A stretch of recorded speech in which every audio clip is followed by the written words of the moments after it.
ঘন্টার পর ঘন্টা এলাকায় গলির ভিতর দাঁড় করানো রয়েছে একটি বাইক। দেখা নেই মালিকের। বাইকের উপরে রাখা রয়েছে একটি বড় ব্যাগ।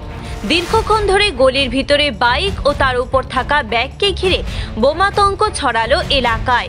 ঘটনা কাকসার সিং পাড়ার। আতঙ্কে স্থানীয়রাই খবর দেন পুলিশে। খবর পেয়ে ঘটনাস্থলে পৌঁছায় কাকসা থানার পুলিশ। স্থানীয়দের তরফে জানা যায়, বৃহস্পতিবার সকাল 9টা নাগাদ এক ব্যক্তি বাইকে করে এলাকায় আসেন। বাইকটি দাঁড় করিয়ে তিনি হাতে একটি কম্বল নিয়ে বেরিয়ে যান। দীর্ঘ সময় পার হয়ে গেলেও বাইক মালিকের কোনো পাত্তা পাওয়া যায়নি। এলাকায় তার খোঁজ করলেও তার কোনো খোঁজ পাওয়া যায়নি। এরপরেই এলাকার মানুষের মধ্যে আতঙ্ক ছড়িয়ে পড়ে। এলাকাবাসীর দাবি, চারিদিকে যেভাবে বোমাতঙ্কের খবর শোনা যায় তার জন্য এলাকার মানুষ ভয় পেয়ে বাধ্য হয়ে পুলিশকে জানায়। এইদিকে গ্রাম জুড়ে আতঙ্ক ছড়িয়ে পড়লে মানুষজন ভিড় জমান সেখানে। ঘটনার কয়েক ঘন্টা পরে দুপুর 1টা নাগাদ ঘটনাস্থলে আসেন ব্যাগ ও বাইকের মালিক। পুলিশ তাকে জিজ্ঞাসাবাদ করলে তিনি জানান তিনি একজন কাপড় বিক্রেতা। বাইকটি তিনি রেখে ভুলে গিয়েছিলেন, তাই তার দেরি হয় আসতে। পুলিশ ওই ব্যক্তিকে থানায় জিজ্ঞাসাবাদের জন্য নিয়ে যায়।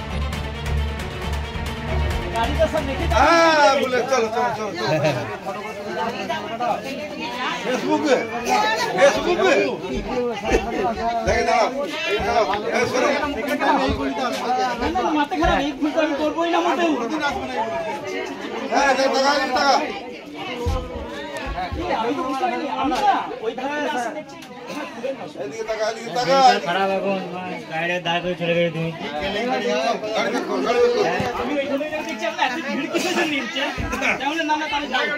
আরে গাড়ি ব্যাক কর। এই আপনার যান তোমার জ্ঞান নাই, জ্ঞানটা খারাপ হয়ে বলে যাও এখানে কাউকে ছিল। আমি দেখি আমি পাড়াটা ঘুরে এসে যাবো, ও ঘুরতে গেলে আমি ভুলে গেছি রাস্তা কোন দিকে ঢুকবো আমি।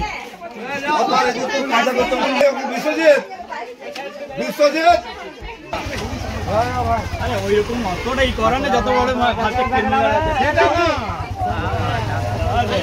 তুমি 2 ঘন্টা থেকে মানুষকে পাগল বানিয়ে রেখেছো, এখানে চলে গেছো, তুমি এখন বলছো করো না। হ্যাঁ, এখানে মোটরসাইকেল দাঁড়িয়ে ছিল। সকালবেলা মোটরসাইকেল দাঁড়িয়ে ছিল, প্রথমে এলো, আসার পরে মোটরসাইকেল দাঁড় করালো। আমার বৌমা বলছে কি আছে এতে, তো বলছে চুড়িদারের পিস। তা বলছে চুড়িদার না, তা বলছে না। এই বলে ভদ্রলোক রেখে দিয়ে একবার সোজায় কোন দিকে যে গেল তার কোনো নো পাত্তা। 2 থেকে 3 ঘন্টার ভিতরে দেখছি তারা সে লোকটার খোঁজ নাই। আমি টিভিতে দেখি সব সময় যে ওই ব্যাগে করে, ওরকম করে ব্যাগে করে কোনো বাচ্চা পাচার হচ্ছে, কোনো মাসি পিসি কেটে পাচার হয়ে যাচ্ছে, বা কোনো ঝোপে ঝাপে পুকুর পাড়ে বোম ফেলে রেখে দিয়ে যাচ্ছে, ওই রকম সাইজেরই ব্যাগ। যার জন্য আমার সন্দেহ হয়েছে। আমি পাশের বাড়ির মেয়েটাকেও ডাকি যে পদ্মা দেখছে ব্যাগটা কত বড়, একে তাকে আমি ডাকি। ডাকার পরে আমার বৌমা ফোন করে, আমার তো মোবাইল নাই বা আমি ফোন করতে পারিও না, বৌমাকে দিয়ে ছেলেকে ফোন করালাম যে ফোন করো তো দেখি লালটু আসুক, এসে কি করে। তারপর আমার ছেলে ফোন করলো, ফোন করার পরে থানায় ফোন করলো, মিডিয়া ফোন করলো, তারা এসে দেখলো যে হ্যাঁ সত্যিকারের ঘটনা, মিথ্যা নয়। পুলিশ এসেও 1 ঘন্টা ওয়েট করলো, সাংবাদিকরাও 1 ঘন্টার বেশি ওয়েট করলো। করার পরে সেই ছেলেটা আসলো। আসার পরে হি করে হাসতে শুরু করে দিল, আর হাত জোর করে ক্ষমা চাইছে, এরকম কোনদিন করবো না, আমার অন্যায় হয়ে গেছে, ভুল হয়ে গেছে, আমি ব্যাগটা নিয়ে গেলেই ভালো হতো। যাই হোক, এখন ওকে থানায় নিয়ে গেল। হ্যাঁ, সকালে বলতে ওই আজকে 9:30 পৌনে 10টার সময় একটা ফেরিওয়ালা কালো ড্রেস পরে, পেছনে একটা বড় ব্যাগ ছিল, একটা দামি মোটরসাইকেল নিয়ে এসছিল। নিয়ে আমাদের বাড়ির লোকরা দেখেছে যে এই দিকে ব্যাগটা রেখেও চলে যায়। তারপরে ঘন্টা 3 পার হয়ে যায়, কিন্তু আসে না। তারপরে কি? তখন আমরা থানাতে এবং মিডিয়ার মাধ্যমে খবর করা হয় যে এই ব্যাপার হয়েছে। তখন আপনাদের মিডিয়ার পার্সনরা এসছেন এবং থানা থেকে লোক এসছেন।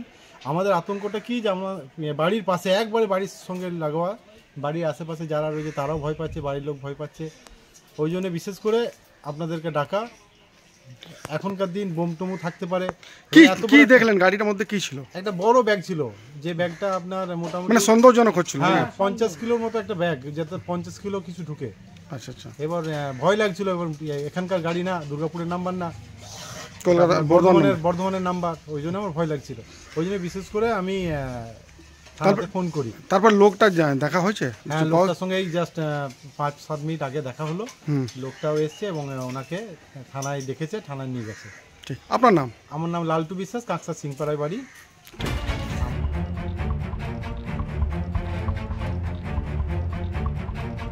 বাইকের মালিক ফিরে আসায় স্বস্তি পান এলাকার মানুষ। কাকসা থেকে নিজস্ব প্রতিনিধির রিপোর্ট, সংবাদ 9।